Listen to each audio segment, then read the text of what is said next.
Hi, and welcome to the very first episode of The Right Point of View. And on this channel, we discuss controversial topics with a conservative lens. And we're going to cover all kinds of things ranging from culture, politics, individual liberty, you name it, we're going to cover it. And the point is to have hard discussions that we know we want to see some clarity in. And I hope that this channel helps to bring some of these discussions to light for the public. So that's the reason for having them. And today we are reacting to Charlie Kirk and Vivek Ramaswamy. I absolutely think these guys are Trojans in the marketplace. They are doing amazing, amazing work. And I love to watch and react to what they got going on, especially when he goes to these, Charlie Kirk goes to these colleges and universities and really, has a good little battle with everybody. Very, very interesting.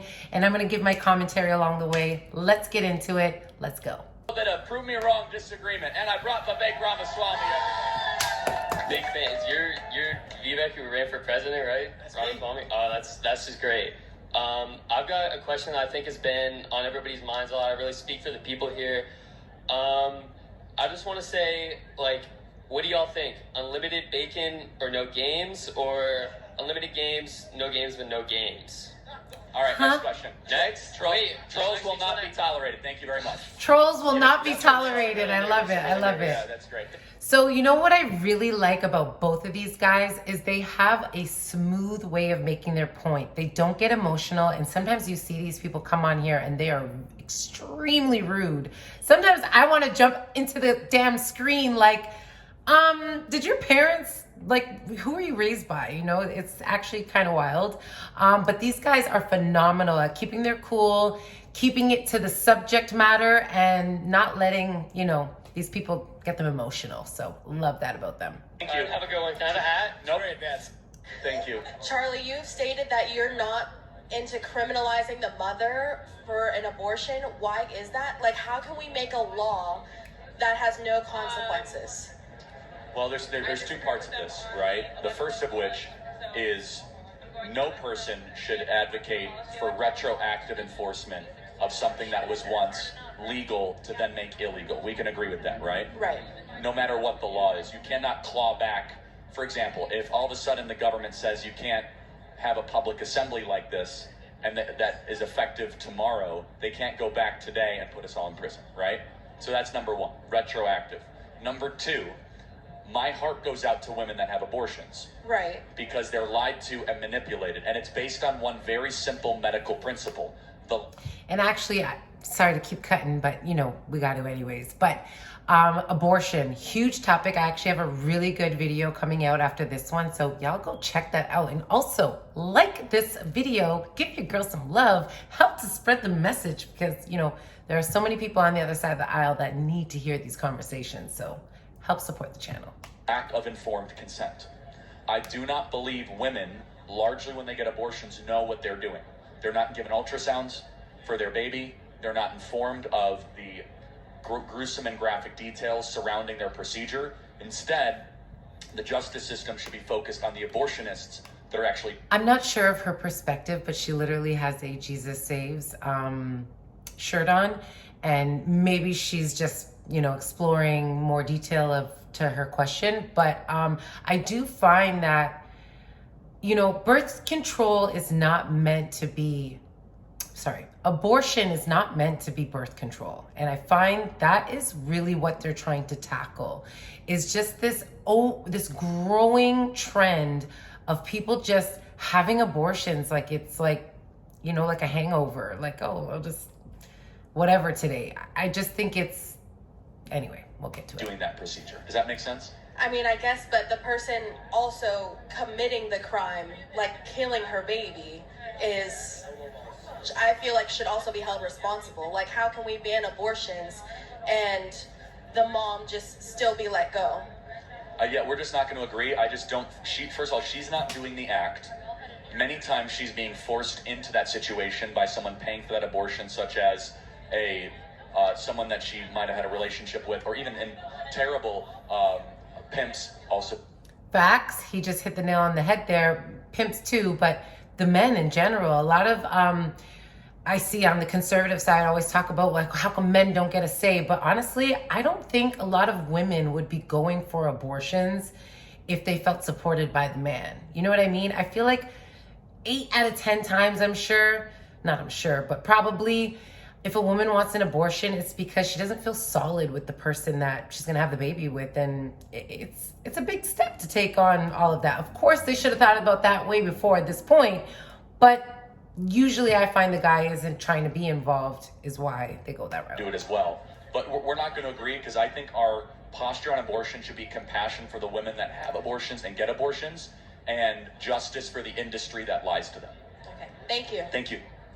Hi, I'm Rachel. Already off the bat, I do not agree with a lot of politically what any of you have to say, but my question is actually for you, Vivek. First off, thanks for coming.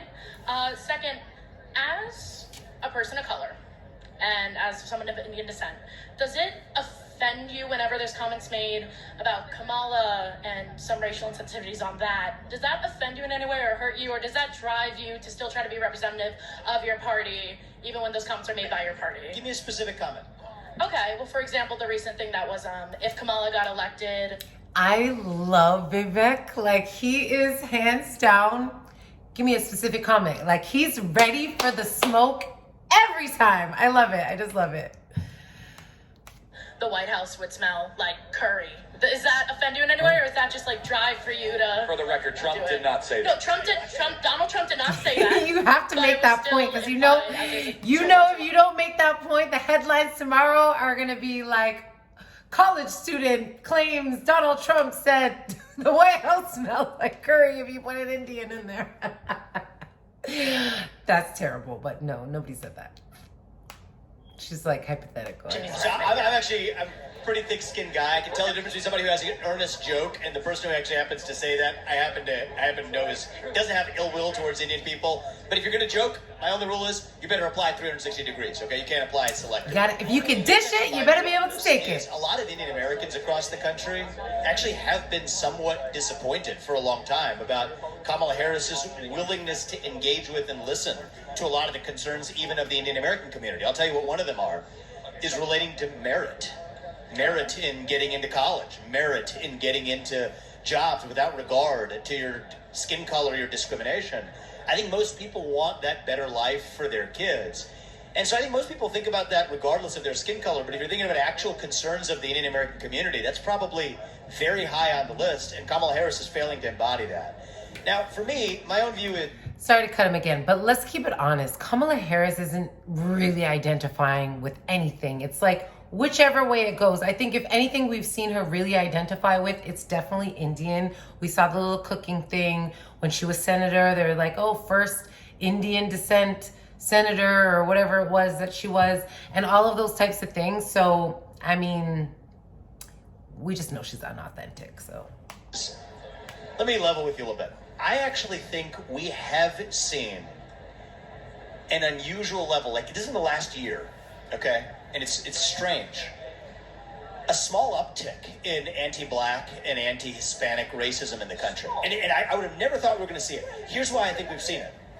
I think we've seen it as a reactionary response to the anti-racist movement for the last 10 years, because there's no better way to foster racial equity. Yes, to his point, and don't mean to cut him again, but to his point, absolutely. I actually think we hear it on the left a lot, where it's like they're trying to push this anti-racist agenda, but it actually is racist in itself, as like, the white man is evil, America is just all white supremacy, and all the things that they, those talking points.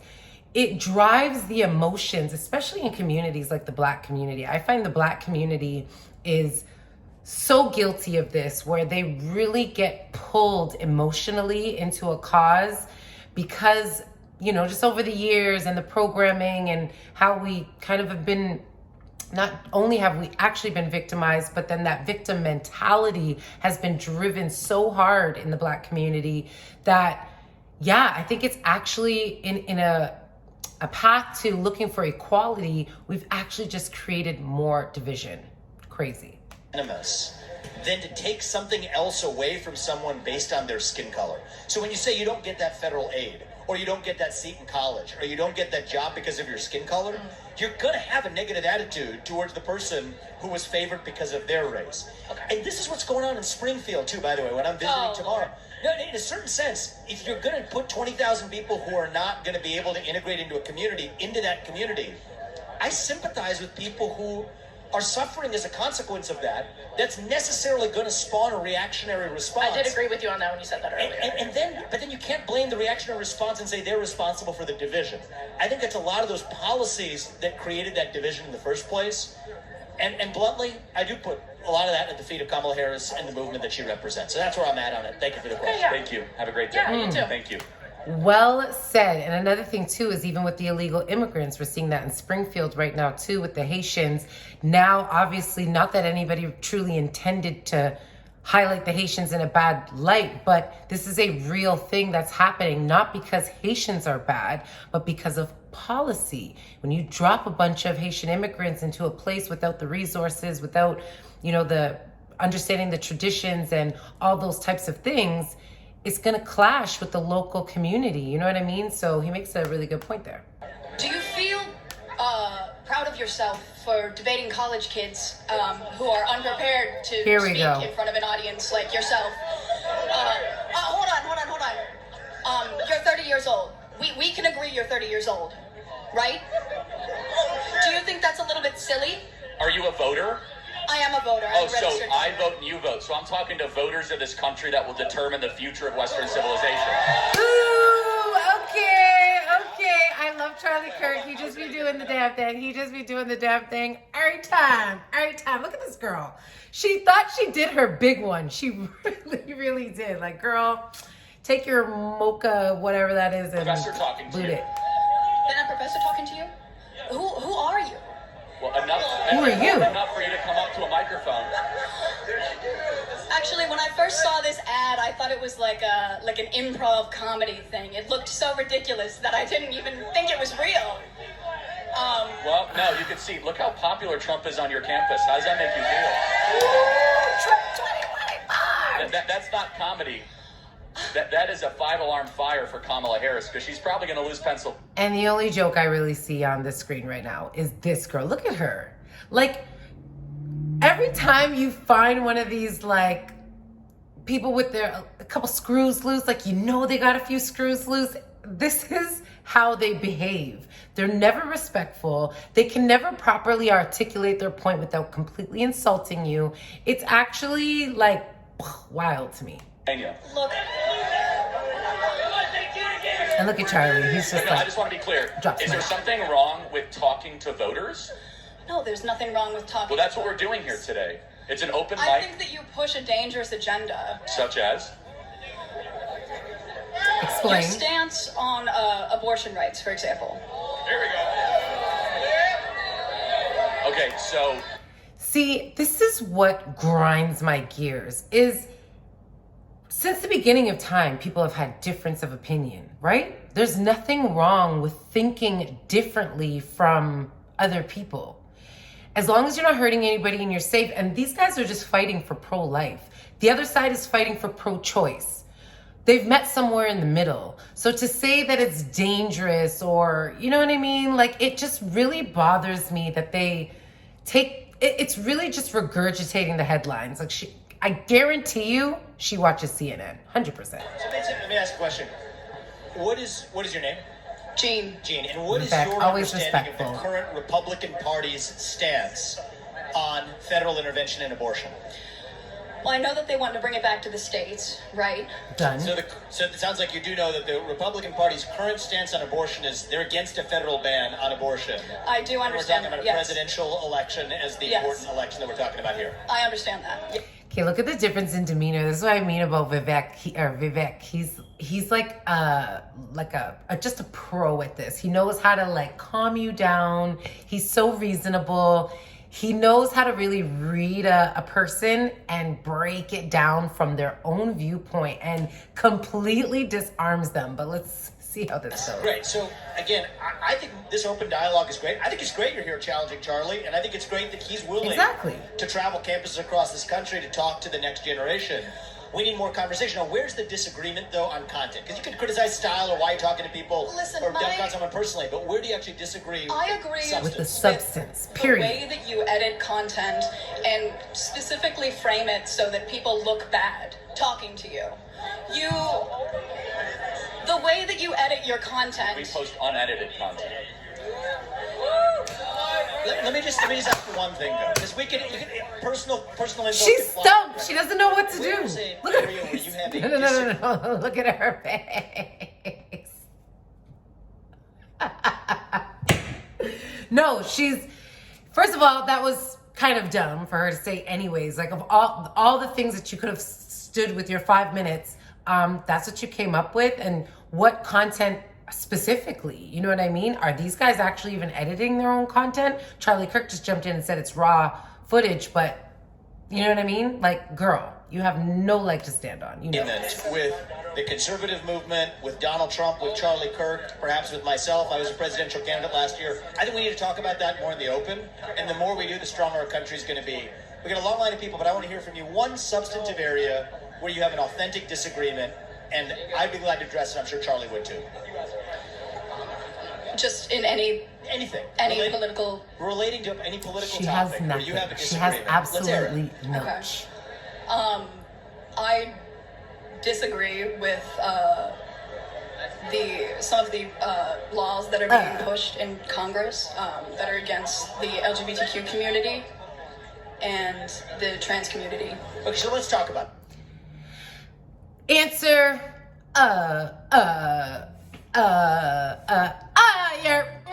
get out of here. But let's see what he says. I'm going to give you my view, and then I want to hear yours. Okay. My view is that if you're a fully grown adult, 18 or above, you're free to live how you want, dress how you want, marry who you want if you want, if you're over the age of 18. I agree. But you are not free to indoctrinate children in schools who are not yet of the age of consent. You are not free, just as you're a 17-year-old or a 15-year-old can't get a tattoo on their own, I don't think that you should be able to go or until the age of 18. And so the lines that I draw here is that men are free to claim to be women and swim in swimming pools. You're not free to claim trophies in a women's sports competition. You're not free to enter a women's locker room. You're not free to change a language, and you're not free to actually indoctrinate our children who are under the age of 5 in schools. Done. Conversation over right there. 18, you're an adult. You want to do certain things? Go for it. Nobody cares. I promise you, nobody cares if you're 18 and older. Well, I mean, some of us care. I care a little bit. I'm not going to lie. But I'm not going to get at you for it. You're an adult. But kindergarten, middle school, high school, like, no. It's coming to a point where they're actually trying to tell us how to raise our children, changing laws and all these things right under our nose. So us, the parents, are completely not powered to keep control of our own children. It's our household. I always break it down like this. Religion, even though they're coming after that right now too, but you have Muslims, you have Sikhs, you have Catholics, you have Christians, you have Jews, you have all different types of religion. We all occupy the same land in the same space. Some go to the same schools, some whatever. We're in the same spaces in many different ways. But we operate from different principles and values. Why is that any different? They're my children. I say how they're raised and what values and principles they're raised with. And if I don't want to push homosexuality in front of my children, so be it. That's my choice. I birthed them. You do with your children what you will. But yeah, that's my outlook on it. I don't see why this is brain surgery. This is an easy one. I agree on the fact that adults should be able to live freely while still treating children differently. If so, we're on the same side of this issue. Listen, I agree with the majority of what you said. However, I don't Vivek's think like, that you're gotcha, bitch. understanding the implications of the laws that are trying to be passed. Look, we got a head start in the conversation. We got a long line behind you. But my only ask is, bye, the personal Felicia. attacks or the stylistic attacks, focus on substance. The more we debate that, the stronger we're going to be as a country. Look at her face. That is the face of someone who just got their Hand it to them, literally. Hands it to them. She stumped. She ended up actually agreeing. He said pick one substantive issue. That's what she chose, and she ended up agreeing ultimately. Girl, next. Thank you for coming. Thank you. I don't think you're focusing on substance, though. That's the issue. Hold on. Look, he intentionally tried to provoke substance out of you. Yes. And you said, well, I'm worried about some laws Congress should pass. I've asked, what laws are you talking about? Yeah, please do. Can you be Explain. specific? I'm sorry, I'm very nervous. But this is what you do. This is what you do. You take people and you put them under the spotlight. Do you see how her demeanor changes with Charlie Kirk? I find that actually kind of interesting. She was like zoned into Vivek and heard him loud and clear, even ended up partially agreeing with him. But then back to Charlie Kirk, you can see in her face, her demeanor, everything is completely changed. She's back on the defense. Well, hold on. I didn't ask for you to come up here. You voluntarily came to the front of the line. You didn't have to do that. You're purposely antagonizing people on campus, asking How? people to come up by spreading your weird agenda. How? She What looks over at agenda is Vivek. that? I'm confused, though. So, Charlie, I'll say this. We'll end on this and we'll go to the next question. It was kind of cringy, When I actually, was 18, her I'm not going to blame demeanor. you for this. I also took for granted a lot of the stuff that the media force-fed me, because that's what you know at the age of 18. You say there are some vague laws making their way through Congress that are hostile to Do trans you community. know how? I don't think those do you laws know actually about? exist, but I don't blame you Listen if to that's me. what the cable media is feeding you. But let's get to the specifics, and then we're able to actually have an open dialogue. That's She one has thing I've none. learned She has no over the last 20 specifics. years. I think that the issue that's part is of- we're getting our part of media running from an different authentic. sources. Both people are getting media from these skewed sources. The facts that you're presenting are not always correct. Which is exactly why they are out here on the front line. Ooh, these people make me so upset. Like, it's just the pure ignorance. For that very reason, these guys are out on the front line, on feet on ground, speaking with people like yourself who may be confused. You know what I mean? These conversations need to happen. Meanwhile, all she's done is has insulted them and made it seem like something it shouldn't be. It's crazy to me.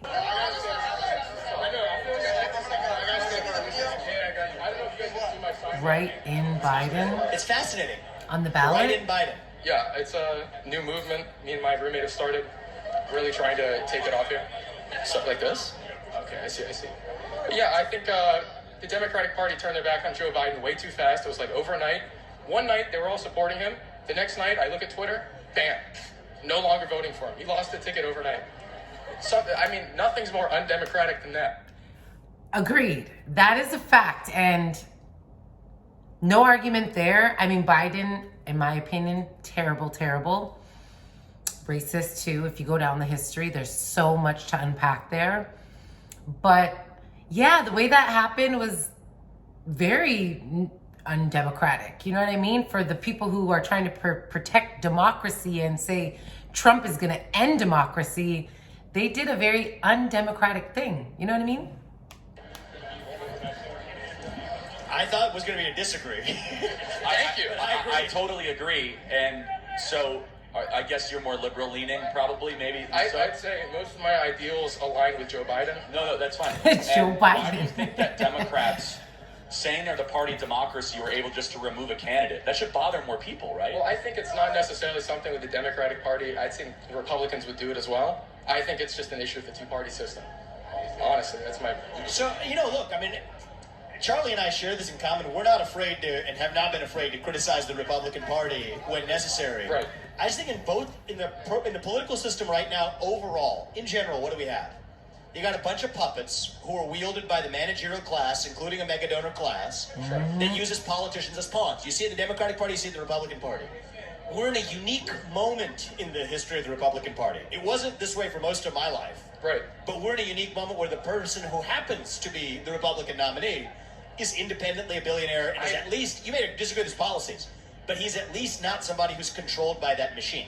People may not like him for a lot of reasons, but what I think is one of the things we probably share in common, because I could tell from your sign, is, I said it before, I'll say it again.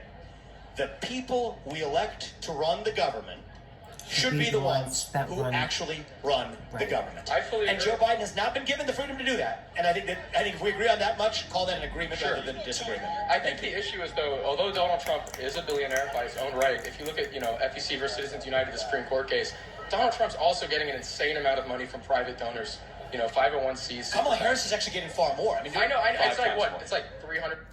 That's just the name of the game. You understand? I mean, some people have brought into question, has he been switching his tune, Trump, has he been switching his tune a little bit due to the fact that